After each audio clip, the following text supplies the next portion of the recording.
Hello Synthwaver, Alonso here from synthwavedojo.com. Glad to have you back. Today I want to share with you a framework I created called the Rosetta Cube that will assist you in your Synthwave Warriors journey. But before I show you what it is, first, a short history lesson.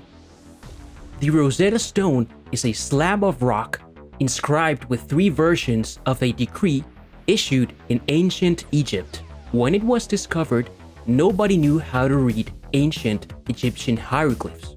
Because the inscriptions say the same thing in 3 different scripts, and scholars could read ancient Greek, the Rosetta Stone became a valuable key to deciphering the hieroglyphs. In other words, the Rosetta Stone enabled scholars to decipher a language unknown to them by referencing another they already knew. And this gets us to the Rosetta Cube. The Rosetta Cube is a framework I created to understand Synthwave and how to make it. As its name suggests, a cube has 6 sides, and these 6 sides, faces, or components are drums, bass, chords, arpeggios, pads, and melody. As a white belt synthwaver, focus on learning to create each component individually. And this is very important. You need to learn how to create drum patterns, bass patterns, chords, melodies, arpeggios that sound right in a synthwave context. That 80-20, you could say, yeah, they fall under the umbrella of synthwave. Now, what's the opposite of this is creating drum patterns, chords, arpeggios, and melodies that sound like something else, like house, techno, trance, or new disco, etc. You need to learn how to create these components and that sound synthwave appropriate. I've created playlists on my YouTube channel to organize the videos according to the elements of the Rosetta Cube. So going forward, it's gonna be very easy for you to say, okay, if I need to understand and study drums in the synthwave context, then just go and watch all the videos in the playlist. So on and so forth for bass, chords, pads, etc. As you develop the skills in creating the individual components, then work to integrate them.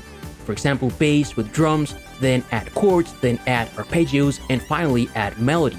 Integrating all these components into an 8-bar loop that will serve as a foundation of a full-length track is what I call a main stack. And if you refer to the image here on this slide, the first stage in the Synthwave Warriors journey is to learn how to create an effective main stack that sounds appropriate in a synthwave context. For further reference, go and watch the video I created about the Synthwave Warriors journey, which you will be able to find in the description of this video. If you're an experienced synthwaver, then use this framework to find if you have any gaps in your knowledge or any weakness points or opportunity areas, and work diligently to build the skills in those areas and improve them. Also very important within this Rosetta Cube concept and learning how to create a main stack is not only the programming of the parts, like how to create a drum pattern, how to program a bass, but also that you learn how to use the appropriate patches for synthwave, the appropriate bass sounds, the appropriate pad sounds, the appropriate drum sample sounds, again, so your music sounds good within the context of synthwave and not like a mishmash of other electronic dance music styles. Ongoing, I'll make sure to create more videos and content for each of the components of the Rosetta Cube, so make sure to go and watch those playlists and let me know if there's anything else missing for you to get to the next level in your development and your skill acquisition. As always, let me know if you have any questions or comments, and keep synthwaving. See you in the next one.